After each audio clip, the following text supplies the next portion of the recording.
ஒரு sum 9th standard maths exercise 1.3 first சம்மில் நம்ம வந்து ஆல்ரெடி 9th சம் பார்த்துருந்தோம். யூனியன் அப்படின்னா என்ன அப்படின்ட்டு.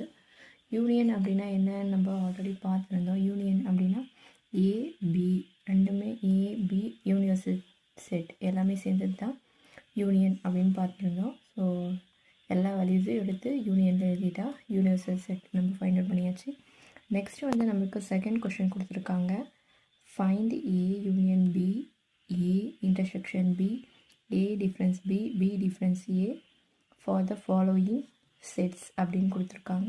ஸோ ஏன்ற செட் கொடுத்துருக்காங்க ஃபஸ்ட் ஒன், பின்ற செட் கொடுத்துருக்காங்க. நம்ம இப்போ என்ன ஃபைண்ட் அவுட் பண்ணோம் அப்படின்னா ஏன்ற பின்ற செட் வந்து கொடுத்துருக்காங்க. ஏ யூனியன் பி அப்படின்னும் போது ஏவும் பியையும் யூனியன் பண்ணி எழுதணும். நெக்ஸ்ட் என்ன ஃபைண்ட் அவுட் பண்ண சொல்லியிருக்காங்க, ஏ இன்டர்செக்ஷன் பி அப்படின்னா ஏவும் பியும்